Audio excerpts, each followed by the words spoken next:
Hey everyone, welcome back to the Daily Dialogue, the podcast where we learn to speak smart and think global. I'm Daniel. And I'm Sophie.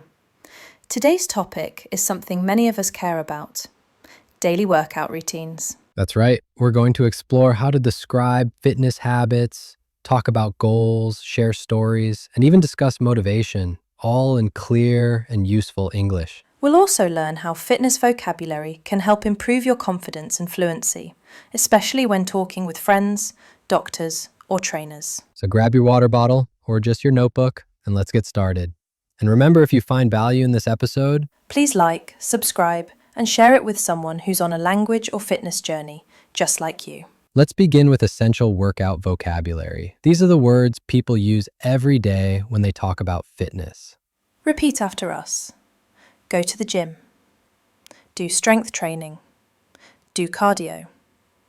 Go for a jog. Run. Do yoga or Pilates. Take a fitness class. Follow a YouTube workout. Warm up. Cool down. Stretch. Burn calories. Build muscle. Lose weight. Tone your body. Train for a marathon. Tip: do cardio is more common than practice cardio. And don't say play gym, we say go to the gym. Let's put these into context. I go to the gym 3 times a week. She does yoga every morning before breakfast. They're training for a half marathon. Comment below. What type of workout do you prefer? Let's see your answers. We use the present simple tense to describe regular activities. Examples: I stretch every morning, he lifts weights in the evening, they jog after work. Let's practice. Fill in the blanks. I usually yoga in the morning. She for a run every Sunday. We before lifting weights. Answers: do, goes, warm up. Now you try. Record yourself saying your workout habit in 1 sentence, or leave it in the comments for feedback. Let's describe a typical morning workout routine. This is useful in daily conversations, interviews, or even journaling. I wake up at 6 a.m., drink a glass of water, and do a 20-minute bodyweight workout. I stretch, do push-ups, sit-ups, and planks. After that, I shower and eat a light breakfast. Notice how we sequence actions. First I, then I. After that, I. Use these when telling your own story. Your turn. Write or speak your workout routine using those time connectors. Then comment first I, then I. We'll highlight your sentences in the next episode. Fitness isn't just about the body, it's about the mindset. Repeat these phrases. I feel energized after working out. Exercise helps me focus. I stay motivated by setting small goals. I work out even when I'm tired. Discipline is stronger than motivation. Great English learners train like athletes, with discipline, focus, and consistency. Challenge. Comment below. What motivates you to keep going? Is it music? Friends? Feeling strong? Let us know. Let me tell you a story. A year ago, I joined a new gym. For the first month, I was so excited. I went 4 times a week. Then work got busy. I skipped 1 day, then 2. Before I knew it, I stopped going. I felt disappointed in myself. But after a month, I realized it's not about being perfect, it's about coming back. So I started again, slow and steady. Now, fitness is part of my identity.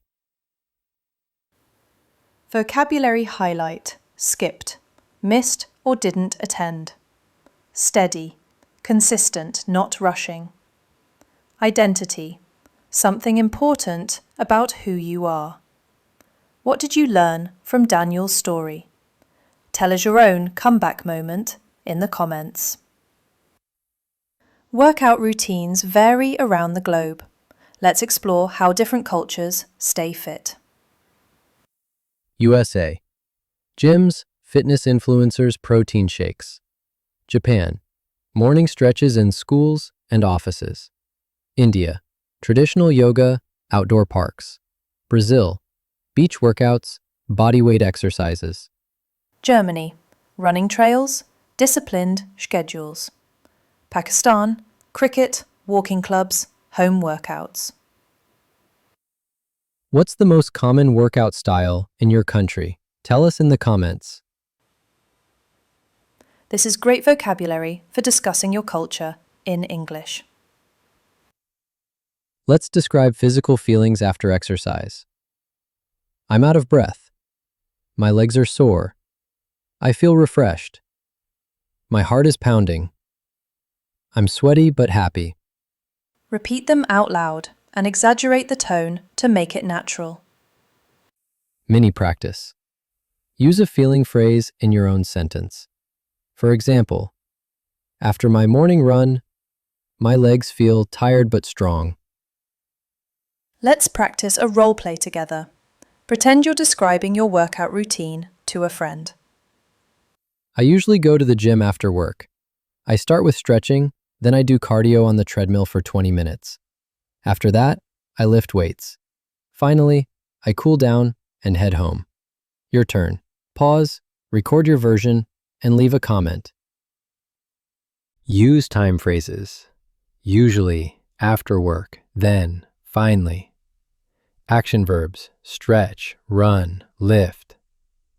Quiz time! Answer in the comments. What's a natural phrase to say, I'm tired after exercise? What do we call the start of a workout session? What phrase means continue even when it's hard? What's your go-to exercise? Winners will be featured in the next episode. Like this episode, hit the like button, subscribe, and share with your study or fitness group. Let's recap what we covered today. Common workout vocabulary, grammar for daily habits, motivational phrases, fitness stories and reflections, roleplay and conversation practice, global workout culture, expressing feelings after working out. You're not just building a strong body, you're building strong English fluency. Thanks for tuning in. Remember to keep practicing out loud and keep your journal going. And if you learned even one new phrase today, please subscribe, like, and share this episode to support our learning community. This was the Daily Dialogue. Speak smart, think global.